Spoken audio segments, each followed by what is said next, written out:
ओम नमः शिवाय। स्वागत है आप सभी का महाशिव पुराण के चौथे दिन की कथा में।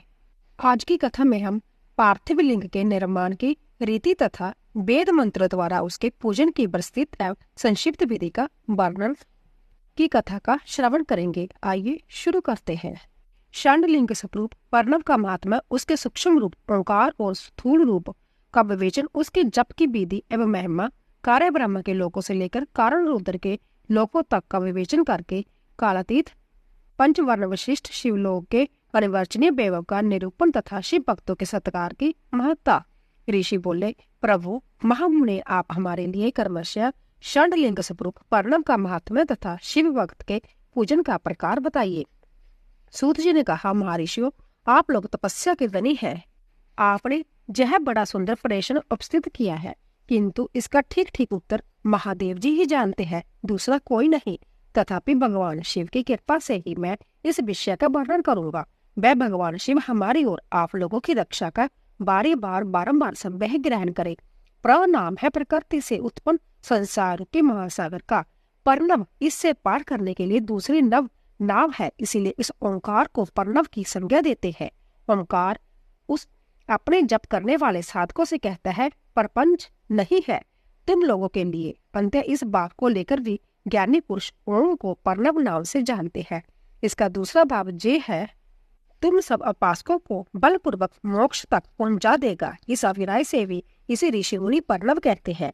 अपना जप करने वाले जोगियों के तथा अपने मंत्र की पूजा करने वाले उपासक के समस्त कर्मों का नाश करके जब दिव्य नूतन ज्ञान देता है, इसीलिए भी इसका नाम प्रणव है। उन मायारहित महेश्वर को ही नव अर्थात नूतन कहते हैं। वह परमात्मा प्रकृष्ट रूप से नव अर्थात शुद्ध स्वरूप है, इसीलिए प्रणव कहलाते हैं। प्रणव साधक को नव अर्थात नवीन शिव स्वरूप कर देता है, इसीलिए भी विद्वान पुरुष उसे प्रणव के नाम से ही जानते हैं, अथवा प्रकृष्ट रूप से नव दिव्य परमात्मा ज्ञान प्रकट करता है, इसीलिए वे प्रणव है। प्रणव के दो भेद बताए गए हैं, स्थूल और सूक्ष्म। एक अक्षर रूप जो ओम है उसे सूक्ष्म प्रणव जानना चाहिए, और नमः शिवाय इस 5 अक्षरों वाले मंत्र को स्थूल प्रणव समझना चाहिए। जिसमें 5 अक्षर व्यक्त नहीं है वह सूक्ष्म है, और जिसमें 5 अक्षर सुस्पष्ट रूप से व्यक्त है वह स्थूल है। जीवन मुक्त पुरुष के लिए सूक्ष्म प्रणव के जप का विधान है, वही उसके लिए समस्त साधनों का सार है। यद्यपि जीवन मुक्त के लिए किसी साधन की आवश्यकता नहीं है, क्योंकि वह सिद्ध रूप है, तथापि दूसरों की दृष्टि में जब तक उसका शरीर रहता है तब तक उसके द्वारा प्रणव जप की सहज साधना संपत्तियां होती रहती है। वह अपनी देह का विलय होने तक सूक्ष्म प्रणव मंत्र का जप और उसके अर्थभूत परमात्म तत्व का अनुसंधान करता रहता है। जब शरीर नष्ट हो जाता है तब वह पूर्ण ब्रह्म स्वरूप शिव को प्राप्त कर लेता है। यह सुनिश्चित बात है, जो अर्थ का अनुसंधान न करके केवल मंत्र का जप करता है उसे निश्चय ही योग की प्राप्ति होती है। जिसने 36 करोड़ मंत्र का जप कर लिया हो उसे अवश्य ही योग प्राप्त हो जाता है।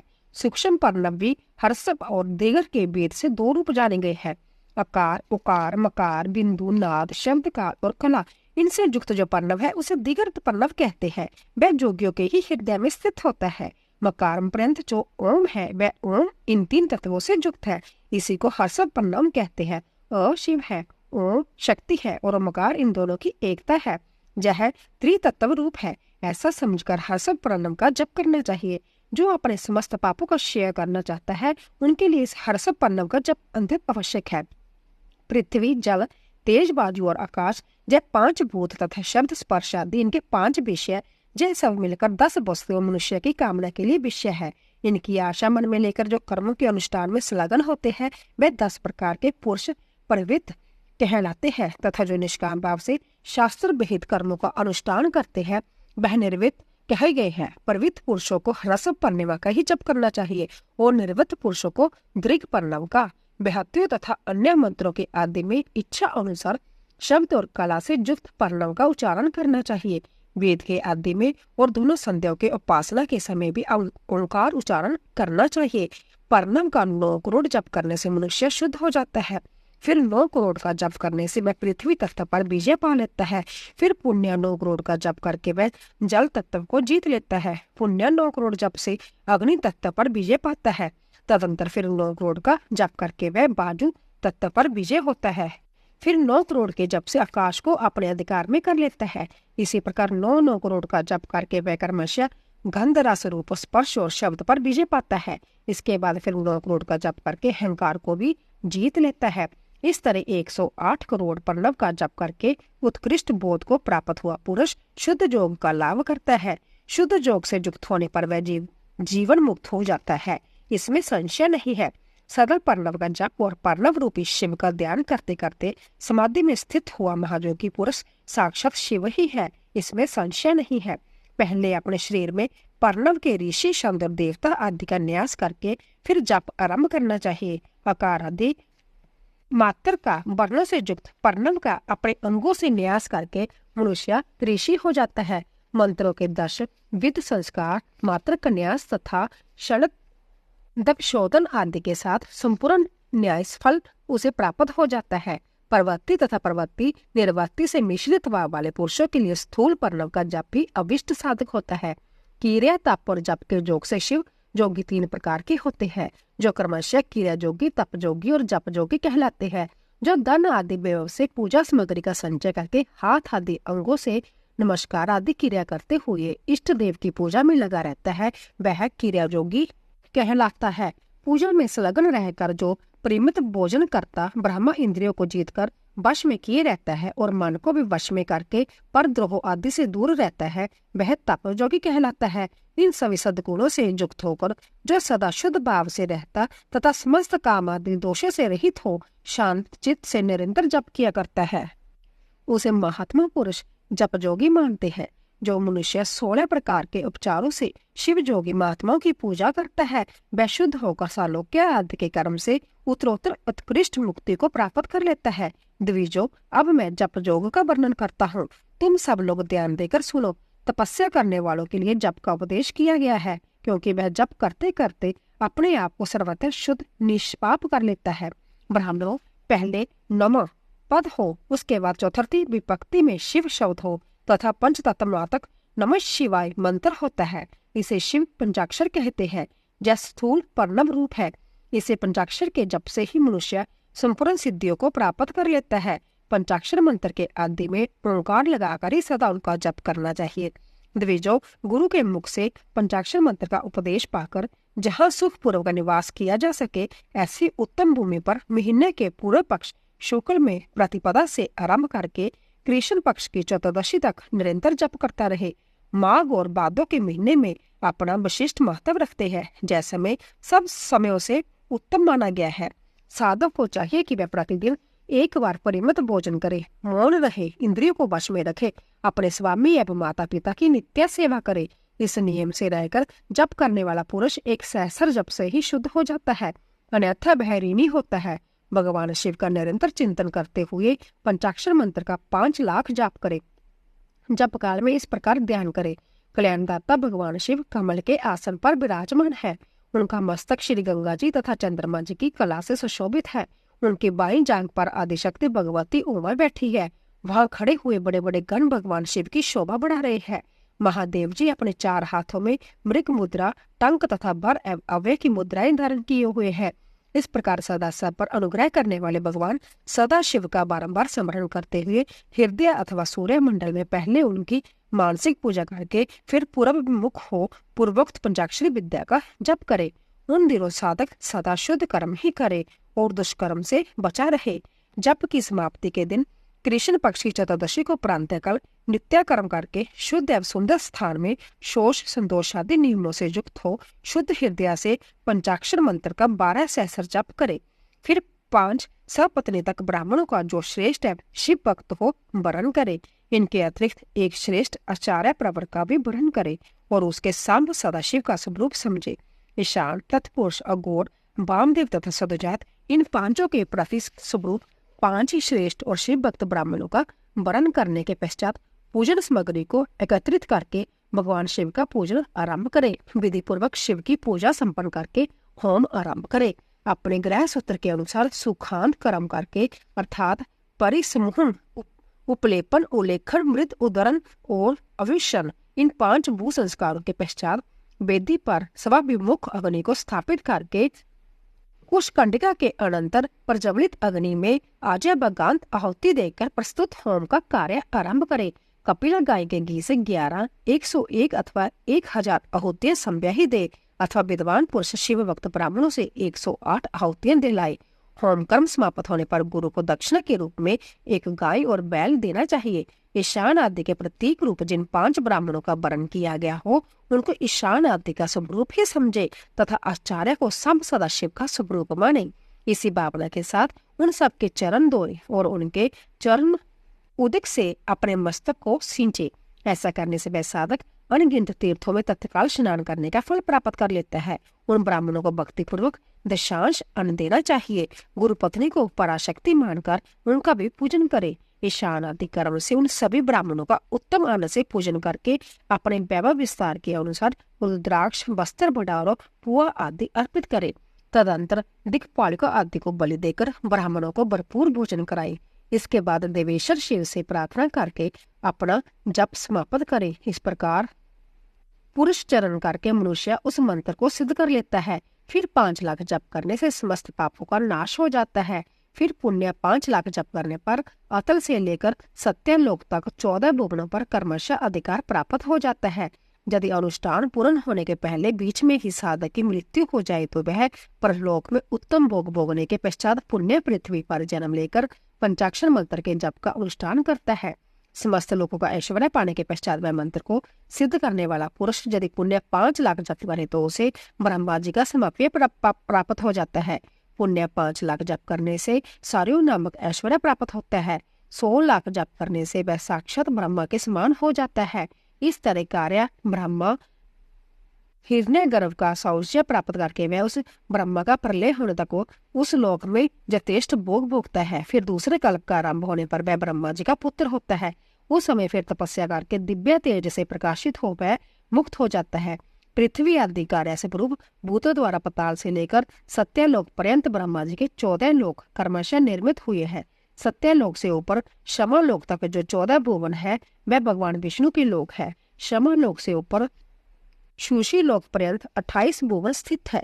शूशी लोक के अंतग्रंथ कैलाश में प्राणियों का संहार करने वाले रुद्रदेव विराजमान है। शूशी लोक से ऊपर अहिंसा लोक पर्यंत 56 भुवनों की स्थिति है। अहिंसा लोक का आश्रय लेकर जो ज्ञान कैलाश नामक नगर शोभा पाता है उसमें कार्यभूत महेश्वर सबको अदृश्य करके रहते हैं। अहिंसा लोक के अंत में काल चक्र की स्थिति है। जहां तक महेश्वर के विराट स्वरूप का वर्णन किया गया है वहीं तक लोगों का तिरोदान अथवा लिया होता है। उससे नीचे कर्मों का भोग है और उससे ऊपर ज्ञान का भोग है। उसके नीचे कर्म माया है और उसके ऊपर ज्ञान माया है। अब मैं कर्म माया और ज्ञान माया का तात्पर्य बता रहा हूँ। माँ का अर्थ है लक्ष्मी। उससे कर्म भोग जात प्राप्त होता है, इसीलिए वह माया अथवा कर्म माया कहलाती है।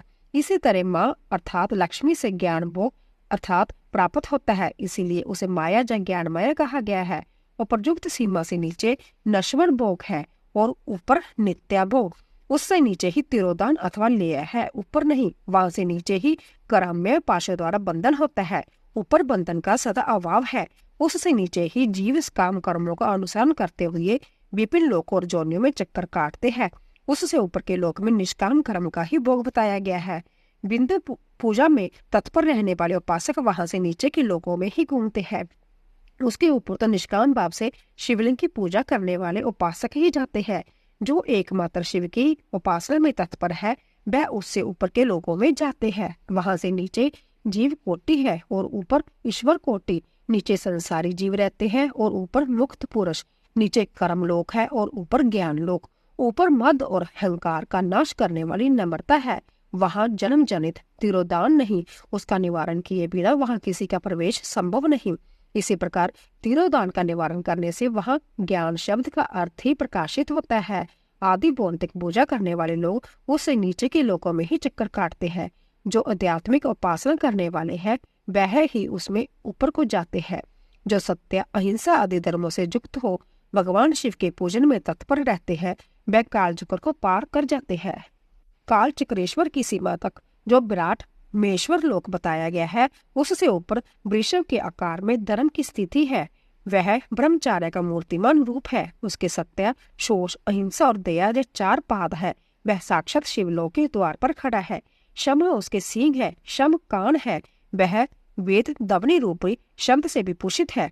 आस्तिकता उसके दोनों नेत्र है। विश्वास ही उसकी श्रेष्ठ वृद्धि एवं मन है। क्रिया और धर्म रूपी जो वृषभ है वह कारण आदि में स्थित है, ऐसा जानना चाहिए।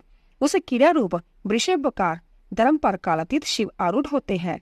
ब्रह्मा विष्णु और महेश्वर की जो अपनी अपनी आयु है उसी को दिन कहते हैं। जहाँ धर्म रूपी वृषभ की स्थिति है उससे ऊपर ना दिन है ना रात्रि है। वहां जन्म मरण आदि भी नहीं है। वहां फिर से कारण स्वरूप ब्रह्मा के कारण सत्यलोक पर्यंत 14 लोक स्थित है, जो 5 भौतिक गंध आदि से परे है। उनकी सनातन स्थिति है। सूक्ष्म गंध ही उनका स्वरूप है। उनसे ऊपर फिर कारण रूप विष्णु के 14 लोक स्थित है। उनसे भी ऊपर फिर कारण रूपी रुद्र के 28 लोगों की स्थिति मानी गई है। फिर उनसे भी ऊपर कारनेश शिव के 56 लोग विद्यमान है। तदंतर शिव सम्मत ब्रह्मचार्य लोक है और वही 5 आवरणों से युक्त ज्ञान में कैलाश है, जहाँ 5 मंडलों 5 ब्रह्म कलाओं और आदि शक्ति से संयुक्त आदि लिंग प्रतिष्ठ है। उसे परमात्मा शिव का शिवालय कहा गया है। वही पराशक्ति से युक्त परमेश्वर शिव निवास करते हैं। वह सृष्टि पालन संहार तिरोभाव और अनुग्रह इन 5 कृत्यों में प्रवीण है। उनका श्री विग्रह सच्चिदानंद स्वरूप है। वह सदा ध्यान रूपी धरा में ही स्थित रहते हैं और सदा सब पर अनुग्रह किया करते हैं। वह सब आत्माराम है और समाधि रूपी आसन पर आसीन हो नित्य ही विराजमान होते हैं। कर्म एवं ध्यान आदि का अनुष्ठान करने से क्रमशः साधन पथ में आगे बढ़ने पर उनका दर्शन साध्य होता है। नित्य नैमित्तिक आदि कर्मों द्वारा देवताओं का जजन करने से भगवान शिव के सम्राधन कर्म में मन लगता है। क्रिया आदि जो शिव संबंधी कर्म है उनके द्वारा शिव ज्ञान सिद्ध करे। जिन्होंने शिव तत्व का साक्षर कर लिया है अथवा जिन पर शिव की कृपा दृष्टि पड़ चुकी है वह सब मुक्त है, इसमें संशय नहीं है। आत्मा स्वरूप से जो स्थिति है वही मुक्ति है। एकमात्र अपने आत्मा में रमन या आनंद का अनुभव करना ही मुक्ति का स्वरूप है। जो पुरुष क्रिया तप जप ज्ञान और ज्ञान रूपी धर्मों में बलिभांति स्थित है वह शिव का साक्षर करके सब आत्मा रूप स्वरूप मोक्ष को भी प्राप्त कर लेता है। जैसे सूर्य देव अपनी किरणों से अशुद्धि को दूर कर देते हैं, उसी प्रकार कृपा करने में कुशल भगवान शिव अपने भक्त के अज्ञान को मिटा देते हैं। अज्ञान की निवृत्ति हो जाने पर शिव ज्ञान संपत्तियां प्रकट हो जाता है। शिव ज्ञान से अपना विशुद्ध स्वरूप आत्मा राम तत्व प्राप्त होता है और आत्मा राम तत्व की सम्यक सिद्धि हो जाने पर मनुष्य कृतकृत्य हो जाता है। इस तरह जहाँ जो कुछ बताया गया है वह पहले मुझे गुरु परंपरा से प्राप्त हुआ था। फिर मैंने पुण्य नंदीश्वर के मुख से इस विषय को सुना है। नंदी स्थान से परे जो स्वंद वेद शिव वैभव है उसका अनुभव केवल भगवान शिव को ही है। साक्षात शिवलोक के उस वैभव का ज्ञान सबको शिव की कृपा से ही हो सकता है, अन्यथा नहीं, ऐसा आस्तिक पुरुषों का कथन है। साधक को चाहिए कि वह 5 लाख जप करने के पश्चात भगवान शिव की प्रसन्नता के लिए महाअभिषेक एवं निवेदन करके शिव भक्तों का पूजन करे। भक्ति पूजा से भगवान शिव बहुत प्रसन्न होते हैं। शिव और उनके भक्तों में कोई भेद नहीं है, वह साक्षात शिव स्वरूप ही है। शिव स्वरूप मंत्र को धारण करके वह शिव ही हो गया रहता है। शिव भक्त का शरीर शिव रूप ही है, अंत्य उसकी सेवा में तत्पर रहना चाहिए। जो शिव के भक्त है वह लोक और वेद की सारी क्रियाओं को जानते हैं। जो कर्मशः जितना जितना शिव मंत्र का जप कर लेता है उसके शरीर को उतना शिव का समीप्य प्राप्त हो जाता है, इसमें संशय नहीं है। शिव भक्त स्त्री का रूप देवी पार्वती का ही स्वरूप है। वह जितना मंत्र जपती है उसे उतना ही देवी का सानिध्य प्राप्त होता जाता है। साधक संभ्या शिव स्वरूप होकर पराशक्ति का पूजन करे। शक्ति बैर तथा लिंग का चित्र बनाकर अथवा मिट्टी आदि से इनकी आकृति का निर्माण करके प्राण प्रतिष्ठा पूर्वक निष्पक्ष भाव से इनका पूजन करे। शिवलिंग को शिव मानकर अपने को शक्ति रूप समझकर, शक्ति लिंग को देवी मानकर और अपने को शिव रूप समझकर शिवलिंग को नाद रूप तथा शक्ति को बिंदु रूप मानकर सटे हुए शक्ति लिंग और शिवलिंग के प्रति उप प्रदान और प्रदान की भावना रखते हुए जो शिव और शक्ति का पूजन करता है वह मूल रूप की भावना करने के कारण शिव रूप ही है। शिव भक्त शिववंत रूप होने के कारण शिव के ही स्वरूप है। जो 16 उपचारों से उनकी पूजा करता है उसे अविष्ट वस्तुएं की प्राप्ति होती है। जो शिव लिंग उपासक शिव भक्त की सेवा आदि करके उसे आनंद प्रदान करता है उस विद्वान पर भगवान शिव बड़े प्रसन्न होते हैं। 5, 10 या 100 सपत्नी तक शिव भक्तों को बुलाकर भोजन आदि के द्वारा पत्नी सहित उनका सदैव समादर करे। धन में, देह में और मंत्र में शिव भावना रखते हुए उन्हें शिव और शक्ति का स्वरूप जानकर निष्कपट भाव से उनकी पूजा करे। ऐसा करने वाला पुरुष इस भूतल पर फिर जन्म नहीं लेता। बंधन और मोक्ष का विवेचन, शिव पूजा का उपदेश, लिंग आदि में शिव पूजन का विद्वान, वसम के स्वरूप का निरूपण और महत्व, शिव एवं गुरु शब्द की व्युत्पत्ति तथा शिव के वसम धारण का रहस्य। ऋषि बोले, सर्वगो श्रेष्ठ सूत जी, बंधन और मोक्ष का स्वरूप क्या है, जय हमें बताइए। सूत जी ने कहा, महर्षियों में बंधन और मोक्ष का स्वरूप तथा मोक्ष के उपाय का वर्णन करूंगा, तुम लोग आदर पूर्वक सुनो। जो प्रकृति आदि 8 बंधनों से बंधा हुआ है वह जीव बुद्ध कहलाता है, और जो उन 8 बंधनों से छूटा हुआ है उसे मुक्त कहते हैं। प्रकृति आदि को वश में कर लेना मोक्ष कहलाता है। बंधन आगुतक है और मोक्ष सबतः सिद्ध है। बंध जीव जब बंधन से मुक्त हो जाता है तब उसे मुक्त जीव कहते हैं। प्रकृति, बुद्ध, तत्व, त्रिगुणात्मक अहंकार और 5 तन्मात्राएं, इन्हें ज्ञानी पुरुष प्रकृतिस्थ मानते हैं। प्रकृति आदि 8 तत्वों के समूह से देह की उत्पत्ति हुई है। देह से कर्म उत्पन्न होता है और फिर कर्म से नूतन देह की उत्पत्ति होती है। इस प्रकार बारंबार जन्म और कर्म होते रहते हैं। शरीर को स्थूल, सूक्ष्म और कारण के भेद से 3 प्रकार का जानना चाहिए। स्थूल शरीर जागृत अवस्था में व्यापार करने वाला, सूक्ष्म शरीर जागृत और स्वप्न अवस्थाओं में इंद्रिय भोग प्रदान करने वाला तथा कारण शरीर आत्मानंद की अनुभूति कराने वाला कहा गया है। जीव को उसके प्रबंध कर्म अनुसार सुख दुख प्राप्त होते हैं। वह अपने पुण्य कर्म के फलस्वरूप सुख और पाप कर्मों के फलस्वरूप दुख का उपभोग करता है। अंत्य कर्म पाश से बंधा हुआ जीव अपने त्रिविध शरीर से होने वाले शुभाशुभ कर्मों द्वारा सदा चक्कर की भांति बारंबार घुमाया जाता है। इस चक्रवत ब्राह्मण की निर्वृत्ति के लिए चक्रकर्ता का स्तवन एवं आराधन करना चाहिए। प्रकृति आदि जो 8 पाश बतलाए गए हैं उनका समुदाय ही महाचक्र है, और जो प्रकृति से परे है वह परमात्मा शिव है। भगवान महेश्वर ही प्रकृति आदि महाचक्र के कर्ता है, क्योंकि वह प्रकृति से परे है। जैसे बकायन नामक वृक्ष का थाला जल को पीता और उगलता है, उसी प्रकार शिव प्रकृति आदि को अपने वश में करके उस पर शासन करते हैं। उन्होंने सबको वश में कर लिया है, इसीलिए वह शिव कहे गए हैं। शिव ही सर्वज्ञ, परिपूर्ण तथा निष्प्रय है। सर्वज्ञता, तृप्ति, अनादि बोध, स्वतंत्रता, नित्य और लुप्त शक्ति से संयुक्त होना और अपने भीतर अनंत शक्तियों का धारण करना, महेश्वर के इन 6 प्रकार के मानसिक ऐश्वर्य को केवल वेद जानता है। अंत्य भगवान शिव के अनुग्रह से ही प्रकृति आदि 8 तत्व वश में होते हैं। भगवान शिव का कृपा प्रसाद प्राप्त करने के लिए उन्हीं का पूजन करना चाहिए। यदि कहें शिव तो परिपूर्ण है, निष्प्रय है, उनकी पूजा कैसे हो सकती है, तो उसका उत्तर ये है कि भगवान शिव की उद्देश्य से उनकी प्रसन्नता के लिए किया हुआ सत्कर्म उनके कृपा प्रसाद को प्राप्त कराने वाला होता है। शिवलिंग में शिव की प्रतिमा तथा शिव भक्तजनों में शिव की भावना करके उनकी प्रसन्नता के लिए पूजा करनी चाहिए। वह पूजन शरीर से, मन से, वाणी से और धन से भी किया जा सकता है।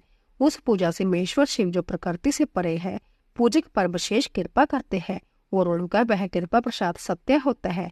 शिव की कृपा से कर्म आदि सभी बंधन अपने वश में हो जाते हैं। कर्म से लेकर प्रकृति पर्यंत सब कुछ जब वश में हो जाता है तब वह जीव मुक्त कहलाता है और सब आत्मा राम रूप से विराजमान होता है। परमेश्वर शिव की कृपा से जब कर्म जनित शरीर अपने वश में हो जाता है तब भगवान शिव के लोक में निवास का सौभाग्य प्राप्त हो जाता है। इसी को सालोक्य मुक्ति कहते हैं। जब तन्मात्राएं वश में हो जाती है तब जीव जगदम्बा सहित शिव का समीप्य प्राप्त कर लेता है। यह समीप्य मुक्ति है। उसके आयुध आदि और क्रिया आदि सब कुछ भगवान शिव के समान हो जाते हैं। भगवान का महाप्रसाद प्राप्त होने पर बुद्धि भी वश में हो जाती है। बुद्धि प्रकृति का कार्य है, उसका वश में होना सराष्टी मुक्ति कहा जाता है। पुण्य भगवान का महान अनुग्रह प्राप्त होने पर प्रकृति वश में हो जाएगी। उस समय भगवान शिव का मानसिक ऐश्वर्य बिना जतन के ही प्राप्त हो जाएगा। सर्वज्ञता और तृप्ति आदि जो शिव के ऐश्वर्य है उन्हें पाकर मुक्त पुरुष अपने आत्मा में ही विराजमान होता है। वेद और शास्त्रों में विश्वास रखने वाले विद्वान पुरुष इसी को सौज्य मुक्ति कहते हैं। इस प्रकार लिंग आदि में शिव की पूजा करने से कर्मशः मुक्ति संपदा प्राप्त हो जाती है। इसीलिए शिव का कृपा प्रसाद प्राप्त करने के लिए तत्संबंधी क्रिया आदि के द्वारा उन्हीं का पूजन करना चाहिए। शिव क्रिया, शिव तप, शिव मंत्र जप, शिव ज्ञान और शिव अध्ययन के लिए सदा उत्तरोत्तर अभ्यास बढ़ाना चाहिए। प्रतिदिन प्रातः काल से रात को सोते समय तक और जन्म काल से लेकर मृत्यु पर्यंत सारा समय भगवान शिव के चिंतन में ही बताना चाहिए। मंत्रों तथा नाना प्रकार के पुष्पों से जो शिव की पूजा करता है वह शिव को ही प्राप्त होगा। ऋषि बोले, उत्तम व्रत का पालन करने वाले सूत जी, लिंग आदि में शिव जी की पूजा का क्या विधान है, जय हमें बताइए। सूत जी ने कहा, द्विजो, मैं लिंगों के कर्म का यथावत वर्णन कर रहा हूँ, तुम सब लोग सुनो। मैं पर्णव ही समस्त अविष्ट वस्तुओं को देने वाला प्रथम लिंग है, उसे सूक्ष्म पर्णव रूप समझो। सूक्ष्म लिंग निशकल होता है और स्थूल लिंग सकल होता है। पंचाक्षर मंत्रों को ही स्थूल लिंग कहते हैं। उन दोनों प्रकार के लिंगों का पूजन तप कहलाता है। वह दोनों ही लिंग साक्षात मोक्ष देने वाले हैं।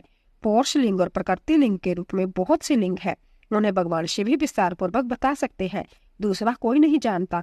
पृथ्वी के विकारभूत जो जो लिंग ज्ञात है उनको मैं तुम्हें बता रहा हूँ। उनमें स्वयं लिंग प्रथम है, दूसरा बिंदु लिंग, तीसरा प्रतिष्ठा लिंग, चौथा चर लिंग और पांचवा गुरु लिंग है। देव ऋषियों की तपस्या से संतुष्ट हो उनके समीप प्रकट होने के लिए पृथ्वी के अंतर्गत बीज रूप से व्याप्त हुए भगवान शिव वृक्षों की अंकुर की भांति भूमि को बेधकर नाद लिंग के रूप में व्यक्त हो जाते हैं। वह संभवतः व्यक्त हुए शिव ही संभव प्रकट होने के कारण स्वयंभू नाम धारण करते हैं। ज्ञानी जन उन्हें स्वयंभू लिंग के रूप से जानते हैं। उस स्वयंभू लिंग की पूजा से उपासक का ज्ञान संभव ही बढ़ने लगता है। सोने चांदी आदि के पत्थर पर, भूमि पर अथवा वेदी पर अपने हाथ से लिखित जो शुद्ध परिणाम मंत्र रूप लिंग है उसमें तथा मंत्र लिंग का आलेखन करके उसमें भगवान शिव की प्रतिष्ठा और आवाहन करे। ऐसा बिंदु नादमय लिंग स्थावर और जंगम दोनों ही प्रकार का होता है। इसमें शिव का दर्शन भावनामय ही है, ऐसा निसंदेह कहा जा सकता है। जिसको जहाँ भगवान शंकर के प्रकट होने का विश्वास हो उसके लिए वही प्रकट होकर वह विष्ट फल प्रदान करते हैं। अपने हाथ से लिखे हुए जंत्र में अथवा अकृत्रिम स्थावर आदि में भगवान शिव का आवाहन करके 16 उपचारों से उनकी पूजा करे। ऐसा करने से साधक संभव ही ऐश्वर्य को प्राप्त कर लेता है और इस साधन से अभ्यास से उसको ज्ञान भी होता है। देवताओं और ऋषियों ने आत्म सिद्धि के लिए अपने हाथ से वैदिक मंत्रों के उच्चारण पूर्वक शुद्ध मंडल में शुद्ध भावना द्वारा जिस उत्तम शिवलिंग की स्थापना की है उसे पौरुष लिंग कहते हैं तथा वही प्रतिष्ठा लिंग कहलाता है। उस लिंग की पूजा करने से सदा पौरुष ऐश्वर्य की प्राप्ति होती है। महान ब्राह्मण और महाधनी राजा किसी कारीगर से शिवलिंग का निर्माण कराकर जो मंत्र पूर्वक उसकी स्थापना करते हैं उनके द्वारा स्थापित हुआ वह लिंग भी प्रतिष्ठा लिंग कहलाता है, किंतु वह प्राकृतिक लिंग है, इसीलिए प्राकृतिक ऐश्वर्य भोग ही देने वाला होता है। जो शक्तिशाली और नित्य होता है उसे पौरुष कहते हैं तथा जो दुर्बल और अनित्य होता है वह प्रकृति कहलाता है। लिंग नाभि जीवा नासा अग्रभाग और शिखा के क्रम से कटी हृदय और मस्तक तीनों स्थानों में जो लिंग की भावना की गई है उस आध्यात्मिक लिंग को ही चरलिंग कहते हैं। पर्वत को पौरुष लिंग बताया गया है और भूतल को विद्वान पुरुष प्राकृतिक लिंग मानते हैं।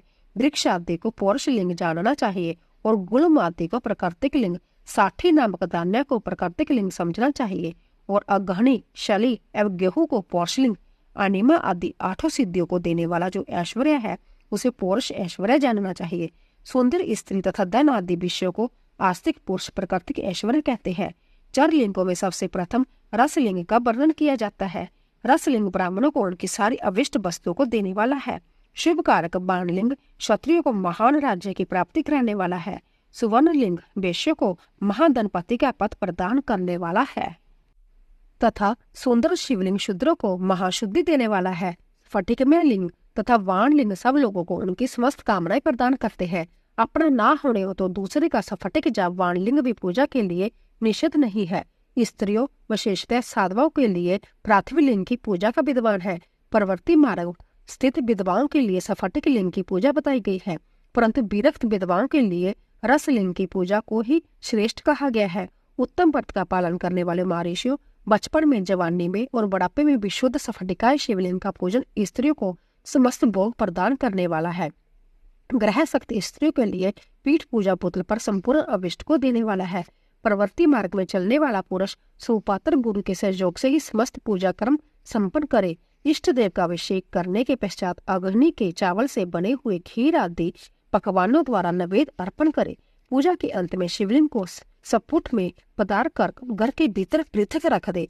जो निर्वृत्ति मार्गी पुरुष है उनके लिए हाथ पर ही शिवलिंग पूजा का विद्वान है। उन्हें भिक्षा आदि से प्राप्त हुए अपने भोजन को ही नैवेद्य रूप में निवेदित करना चाहिए। निर्वृत्त पुरुषों के लिए सूक्ष्म लिंग ही श्रेष्ठ बताया गया है। वह विभूति के द्वारा पूजन करे और विभूति को ही नैवेद्य रूप से निवेदित भी करे। पूजा करके उस लिंग को सदा अपने मस्तक पर धारण करे। विभूति 3 प्रकार की बताई गई है, लोक अग्निजनित, वेद अग्निजनित और शिवा अग्निजनित। लोक अग्निजनित या लौकिक भस्म को द्रव्यों की शुद्धि के लिए लाकर रखें। मिट्टी, लकड़ी और लोहे के पात्रों की, धान्यों की, तिल आदि द्रव्यों की, वस्त्र आदि की तथा परिशुद्ध वस्तुओं की भस्म से शुद्धि होती है। कुत्ते आदि से दूषित हुई पात्रों की भी भस्म से शुद्धि मानी गई है। वस्तु विशेष की शुद्धि के लिए यथायोग्य सजल अथवा निर्जल भस्म का उपभोग करना चाहिए। वेद अग्निजनित जो भस्म है उसको उन वैदिक कर्मों के अंत में धारण करना चाहिए। मंत्र और क्रिया से जनित जो होम कर्म है वह अग्नि में भस्म का रूप धारण करता है। उस भस्म को धारण करने से वह कर्म आत्मा में आरोपित हो जाता है। वो गौर मूर्तिधारी शिव का जो अपना मंत्र है उसे पढ़कर बेल की लकड़ी को जलाए। उस मंत्र से अभिमंत्रित अग्नि को शिव अग्नि कहा गया है। उसके द्वारा जले हुए काष्ठ का जो भस्म है वह शिवा अग्निजनित है। कपिला गाय के गोबर अथवा गाय माता के गोबर को तथा शमी, पिपल, पलाश, बड़, अमला, ताश और बेर इनकी लकड़ियों को शिव अग्नि से जलाए वह शुद्ध भस्म शिव अग्नि जनित माना गया है। अथवा कुश की अग्नि में शिव मंत्र के उच्चारण पूर्वक काष्ठ को जलाए, फिर उस भस्म को कपड़े से अच्छी तरह छान कर नए घड़े में भरकर रख दे। उसे समय समय पर अपनी कांति या शोभा की वृद्धि के लिए धारण करे। ऐसा करने वाला पुरुष सम्मानित एवं पूजित होता है। पूर्व काल में भगवान शिव ने भस्म शब्द का ऐसा ही अर्थ प्रकट किया था। जैसे राजा अपने राज्य में सारभूत कर को ग्रहण करता है, जैसे मनुष्य सस्य आदि को जलाकर रांध कर उसका सार ग्रहण करते हैं, तथा जैसे जठांडल नाना प्रकार के भक्ष्य, भोज्य अथवा पदार्थों को भारी मात्रा में ग्रहण करके जलाकर सारतर वस्तु ग्रहण करता और उस सारतर वस्तु से सब देह का पोषण करता है, उसी प्रकार प्रपंचकर्ता परमेश्वर शिव ने भी अपने में आधे रूप से विद्यमान प्रपंच को जलाकर भस्म रूप से उसके सार तत्व को ग्रहण किया है। प्रपंच को दग्ध करके शिव ने उसके भस्म को अपने शरीर में लगाया। राख भूत पोतने के बहाने जगत के सार को ही ग्रहण किया है। अपने शरीर में अपने लिए रतन स्वरूप भस्म को इस प्रकार स्थापित किया है। आकाश के सार तत्व से केश, बाजू के सार तत्व से मुख, अग्नि के सार तत्व से हृदय, जल के सार तत्व से कटिभाग और पृथ्वी के सार तत्व से घुटने को धारण किया हुआ है। इसी तरह उनके सारे अंग विभिन्न वस्तुओं के सार रूप है। मेश्वर ने अपने ललाट में तिलक रूप से जो त्रिपुंड धारण किया है वह ब्रह्मा, विष्णु और रुद्र का सार तत्व है। वह इन सब वस्तुओं को जगत के उदय का हेतु मानते हैं। इन भगवान शिव ने ही प्रपंच के सारे सर्वस्व को अपने वश में कर रखा है। अंततः इन्हें अपने वश में करने वाला दूसरा कोई नहीं है। जैसे समस्त मृगों का हिंसक मृग सिंह कहलाता है और उसकी हिंसा करने वाला दूसरा कोई मृग नहीं है, अतः उसे सिंह कहा गया है। शिकार का अर्थ है नित्य सुख एवं आनंद, इकार का अर्थ है पुरुष और बकार का अर्थ है अमृत स्वरूपा शक्ति। इन सब का सम्मिलित रूप ही शिव कहलाता है। अंत्य रूप में भगवान शिव को अपना आत्मा मानकर उनकी पूजा करनी चाहिए। अंत्य पहले अपने अंगों में भस्म मले, फिर ललाट में उत्तम त्रिपुंड धारण करे। पूजा काल में सजल भस्म का उपयोग कर होता है और द्रव्य शुद्धि के लिए निर्जल भस्म का गुणातीत परम शिव, राजस आदि सब विकार गुणों का अवरोध करते हैं, दूर हटाते हैं। इसीलिए वह सबके गुरु रूप का आश्रय लेकर स्थित है। गुरु विश्वासी शिष्यों के तीनों गुणों को पहले दूर करके फिर उन्हें शिव तत्व का बोध कराते हैं, इसीलिए गुरु कहलाते हैं। गुरु की पूजा परमात्मा शिव की ही पूजा है। गुरु के उपयोग से बचा हुआ सारा पदार्थ आत्म शुद्धि करने वाला होता है। गुरु की आज्ञा के बिना उपयोग में लाया हुआ सब कुछ वैसा ही है जैसे चोर चोरी करके लाई हुई वस्तु का उपयोग करता है। गुरु से भी विशेष ज्ञानवान पुरुष मिल जाए तो उसे भी जतन पूर्वक गुरु बना लेना चाहिए। अज्ञान रूपी बंधन से छूटना ही जीव मात्र के लिए साध्य पुरुषार्थ है। अंततः जो विशेष ज्ञानवान है वही जीव को उस बंधन से छुड़ा सकता है। जन्म और मरण रूप द्वंद्व को भगवान शिव की माया ने ही अर्पित किया है। जो इन दोनों को शिव की माया को ही अर्पित कर देता है वह फिर शरीर के बंधन में नहीं पड़ता। जब तक शरीर रहता है तब तक जो क्रिया ही अधीन है वह जीव वृत्त कहलाता है। स्थूल, सूक्ष्म और कारण इन तीनों शरीरों को वश में कर लेने पर जीव का मोक्ष हो जाता है, ऐसा ज्ञानी पुरुषों का कथन है। माया चक्र के निर्माता भगवान शिव ही परम कारण है। वह अपनी माया के दिए हुए द्वंद का संभव ही परिमार्जन करते हैं। अंत्य शिव के द्वारा कल्पित हुआ द्वंद उन्हीं को समर्पित कर देना चाहिए। जो शिव की पूजा में तत्पर हो वह मौन रहे, सत्य आदि गुण से संयुक्त हो तथा क्रिया, जप, तप, ज्ञान और ध्यान में से एक एक का अनुष्ठान करता रहे। ऐश्वर्य, दिव्य शरीर की प्राप्ति, ज्ञान का उदय, अज्ञान का निवारण और भगवान शिव के समीप्य का लाभ, जय कर्मस्य क्रिया आदि के फल है। निष्काम कर्म करने से अज्ञान का निवारण हो जाने के कारण शिव भक्त पुरुष उसके यथोचित फल को पाता है। शिव भक्त पुरुष देश काल शरीर और धन के अनुसार यथायोग्य क्रिया आदि का अनुष्ठान करे। न्याय उपराजित उत्तम धन से निर्वाह करते हुए विद्वान पुरुष शिव के स्थान में निवास करे। जीव हिंसा आदि से रहित और अंतत क्लेश शून्य जीवन बताते हुए पंचाक्षर मंत्र के जब से अभिमंत्रित अन्न और जल को सुखपूर्ण स्वरूप माना गया है, अथवा कहते हैं कि दरिद्र पुरुष के लिए भिक्षा से प्राप्त हुआ अन्न ज्ञान देने वाला होता है। शिव भक्त को भिक्षा अन्न प्राप्त हो तो वह शिव भक्ति को बढ़ाता है। शिव योगी पुरुष भिक्षा अन्न को शंभु सत्र कहते हैं, जिस किसी भी उपाय से जहाँ कहीं भी भूतल पर शुद्ध अन्न का भोजन करते हुए सदा मौन भाव से रहे और अपने साधन का रहस्य किसी पर प्रकट न करे, भक्तों के समक्ष ही शिव के महात्म को प्रकाशित करे। शिव मंत्र के रहस्य को भगवान शिव ही जानते हैं, दूसरा नहीं। पार्थिव लिंग के निर्माण की रीति तथा वेद मंत्रों द्वारा उसके पूजन की विस्तृत एवं संक्षिप्त विधि का वर्णन। पार्थिव लिंग की श्रेष्ठता तथा महिमा का वर्णन करके सूत जी कहते हैं, महर्षियों, अब मैं वैदिक कर्म के प्रति श्रद्धा भक्ति रखने वाले लोगों के लिए वेदोक्त मार्ग में ही पार्थिव पूजा की पद्धति का वर्णन करता हूँ। यह पूजा भोग और मोक्ष दोनों को देने वाली है। सूत्रों में बताई हुई विधि के अनुसार विधि पूर्वक स्नान और संध्या उपासना करके पहले ब्रह्मा यज्ञ करे, फिर देवताओं, ऋषियों, सनकादि मनुष्यों और पितरों का तर्पण करे। अपनी रुचि के अनुसार संपूर्ण नित्य कर्मों को पूर्ण करके शिव भस्म तथा रुद्राक्ष धारण करे। फिर संपूर्ण मनोवांछित फल की सिद्धि के लिए ऊंची भक्ति भावना के साथ उत्तम पार्थिव लिंग की वेदोक्त विधि से बलिवंती पूजा करे। नदी या तालाब के किनारे, पर्वत पर, वन में, शिवालय में अथवा और किसी पवित्र स्थान में पार्थिव पूजा करने का विद्वान है। ब्राह्मणों शुद्ध स्थान से निकाली हुई मिट्टी को जतन पूर्वक लाकर बड़ी सावधानी के साथ शिवलिंग का निर्माण करे। ब्राह्मण के लिए श्वेत, क्षत्रिय के लिए लाल, वैश्य के लिए पीली और शूद्र के लिए काली मिट्टी से शिवलिंग बनाने का विधान है, अथवा जहाँ जो मिट्टी मिल जाए उसी से शिवलिंग बनाए। शिवलिंग बनाने के लिए प्रयत्न पूर्वक मिट्टी का संग्रह करके उस शुभ मृतिका को अंततः शुद्ध स्थान में रखे। फिर उसकी शुद्धि करके जल से स्नान कर पिंडी बना ले और वेदोक्त मार्ग से धीरे धीरे सुंदर पार्थिव लिंग की रचना करे। फिर भोग और मोक्ष रूपी फल की प्राप्ति के लिए भक्ति पूर्वक उसका पूजन करे। उस पार्थिव लिंग के पूजन की जो विधि है उसे मैं विधान पूर्वक बता रहा हूँ, तुम सब लोग सुनो। ओम नमः शिवाय इस मंत्र का उच्चारण करते हुए समस्त पूजन सामग्री का प्रोक्षण करे, उस पर जल छिड़के। इसके बाद बुरसी इत्यादि मंत्र से क्षेत्र सिद्धि करे।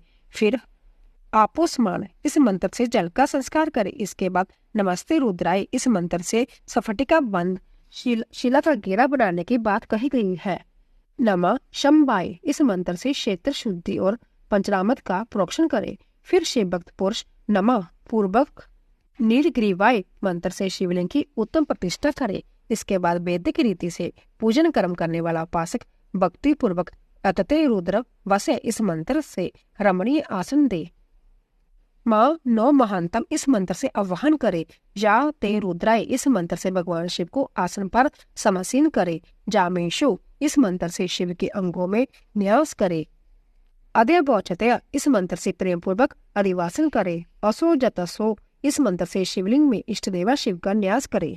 असो जोग सरपति इस मंत्र से उपसर्पण देवता के समीप गमन करे। इसके बाद नमस्तुते नीलग्रीवाय इस मंत्र से इष्ट देव को पादम समर्पित करे। रुद्र गायत्री से अर्घ्यते त्रवैंकम मंत्र से आचमन करे।